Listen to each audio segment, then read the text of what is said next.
friends. Oh, she almost fell. She's reaching for me. Speaking on what they are thinking, what they are feeling when you are either visualizing or when you are affirming for them, just basically when you're trying to recreate your relationship with them.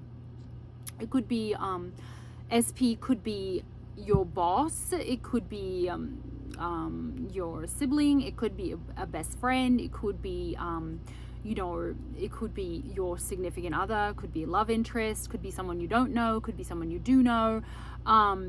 Just basically what they are going through in their mind. And actually I have some insight into this because I was able to ask specifically with no restrictions about this with my SP, because I was actually really curious as to what went on, during the process. Like if he was right away thinking the things that I was putting in his brain, or if he was like slowly thinking them, or if he was just getting like images, or what he was experiencing while I was, recreating the situation with him and making things better. And actually there were times when we were in no contact as well. So I was able to ask him after we got back together just to see exactly what was going on with him. So and then I just wanted to start by reminding you guys that every decision, like I've always said, and the reason this channel is called Radical Decider is because every decision is actually you entering a new reality, right? There's lots of parallel realities, and you are constantly,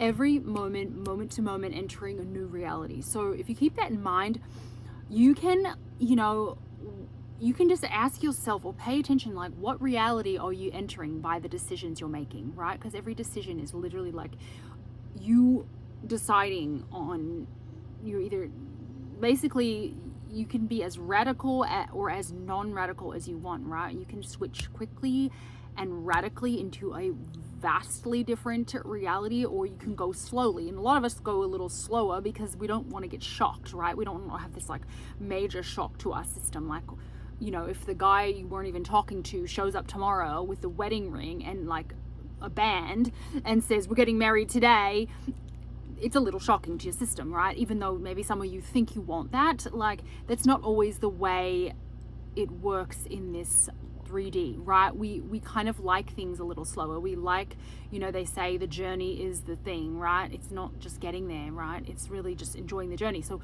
would you really actually want to skip to marriage, or would you want to be engaged and have a, take engagement photos and like, go slower, but know that you are getting married, but it's just the process is like what your mind can grasp, right? Like if we just got what we wanted like tomorrow, some of us would be in total shock and not be able to embrace the thing that's happening, right? And I just wanted to make that clear that it is possible that we just skip to this reality, but a lot of times that's not what's most enjoyable. That's not the process that we actually truly want to go through. And that's why the 3D is set up a little bit slower than like getting everything all at once, like house, car, marriage, kids, all this stuff happening immediately all at once. Like you wouldn't want to eat all the food you're ever going to eat in your whole life in one day, right? That's a good analogy for it. Like you do want to enjoy it, and it is exciting to just look forward to things and to take things slower. Like I don't want to just be married and that's it. I want to have the process of it and be engaged and go through all the process. And that's what a lot of us are actually wanting, even though we think we want the thing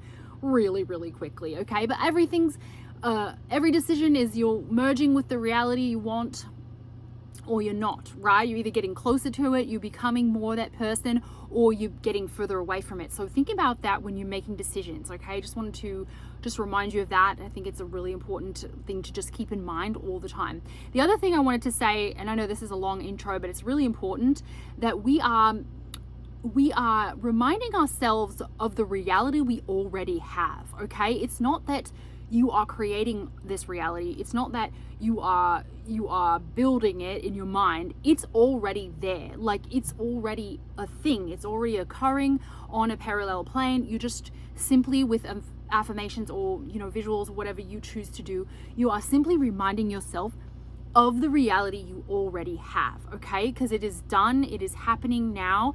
It is current, it is happening, it is occurring, and you are simply just, think of it like this. You are getting your body and mind primed for that by just reminding of you of what you already have, okay? And it just makes you comfortable with it when it actually like appears in the 3D, right? Because it's already yours. You're just reminding yourself. You're not doing techniques to get anything. You already have it, okay? It's a good reminder, because sometimes we get lost and we think, oh, if I do enough of this, I'm going to get it. I'm going to get it. I'm going to get it. No, you don't have to get anything. It's already yours. You already have it, okay? All possibilities are already yours. Everything that you could possibly imagine in your mind is already happening on these parallel planes, okay? And you're just lining up with it. So there's no big fancy thing happening. You are just lining up with it. You're continuously choosing to line up with it. Okay, so let's get into it. What is he thinking? Now, you can use this applies to, like I said, a boss, a sibling, a parent, anybody that's an SP that you want to change, right? If you want to raise, this is sort of the pattern that I would say is happening, even though the example that I'm going to use is SP related, okay? So this is what he was saying to me when I asked him, what were you thinking? What was going through your mind? What was going on with you, right? When I was recreating you. So the one example that I'm going to use that's the most informative, I believe, is when I recreated us after, I think it was 2 years. No, it was 1.5 years, like it was 1.5 years. And I just basically missed him. I realized I had been traveling. I missed him. I realized I wanted him back. And I started just naturally, visuals were just coming to me, right? So I started kind of slow. I didn't start out with like, we're married. I didn't kind of get that in my head, because I wasn't even sure that I wanted to be married. I just wanted to be excited to see him. I wanted him to be excited to see me. I wanted us to kind of rekindle. And so I kind of did my affirmations in steps, if you would. Like I kind of didn't start in hard with marriage, right? So this was one of the times I did recreate our situation. And so it was like one of the times, but it was the time that I asked the most questions, because I was curious, because we hadn't been talking. So I thought like, oh gosh, like I felt like for some reason I thought a lot would have had to happen in his mind for him to even reach out to me, which is what ended up happening, right? So basically he said at first he started getting, so I started with simple affirmations, like he's excited to see me, he wants to hug me, like he is looking forward to seeing me, and he misses me, he loves me still, things like that, right? And so he said at the very beginning, and I remember tracing back the timeline and seeing like exactly what he was experiencing with each time I was, as I started thinking about him again and affirming for like us to rekindle. So he said at first he was getting dreams about me, okay? So he started dreaming about me. His friends started bringing me up, right? And I wanted to say this, they're not immediately gonna be thinking exactly what you're affirming, right? But they start getting little trickles in, right? So they're not immediately going to be like, I love her, right? That's not going to be like their feeling, right? Immediately when you're saying, he still loves me, he loves me so much, he's still in love with me, he wants to see me, he's so in love with me, things like that I was affirming. He wasn't immediately like, I love her, right? There was a little trickle coming in, like he would see my name, his friend would bring me up, he started thinking about me in his free time, like he's pretty busy, so the affirmation wouldn't go to him at the time that I was thinking it. It would be a different time that he would be when he was quiet, like if he was by himself, or he was like, and this is what he has told me, so it's really like an account of like what was really going on. So it would be like when he was eating dinner by himself, or when he was on his couch just like reading his book or magazine or something, he would start having images of me come into his head, okay? So that was the first kind of inklings of started thinking about me after a long time of no contact, okay? So he got visuals, he started dreaming, and it's not actually usual for him to dream. He's more like not a dreamer, so that he felt like that was weird. And then he said it was gradual, right? And then he started thinking about me more and more, right? Which is what happens. Like, the more you say it, the more they will, in their free time, the more time will be taken up by thinking about you, right? So he could be thinking about anything in his free time, but the fact that you are, visualizing, saying affirmations, he actually starts thinking about you more in his free time. Whereas before, if you weren't saying any of that, he would not be thinking about you. He'd be thinking about work, or thinking about his friends, or his mum or his dad. He'd have other thoughts in his free time. So basically, he told me in a lot of his free time, he started thinking about me more and more. And then the next thing that started happening was he was reminded of memories. Like, so it started slow, and then it got more, it kind of advanced. So then he was thinking about actual memories. Like, he would be at a place that reminded me of him. So it would be like more time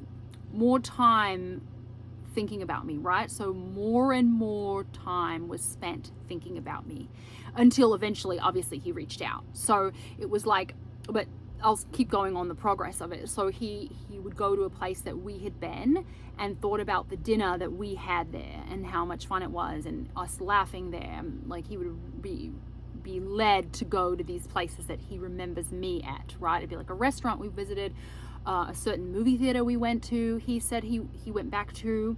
There was a concert that he went to that was a concert that we had gone to, like, I don't know, 4 years before he went back to the concert, and it reminded me of the time that we were there.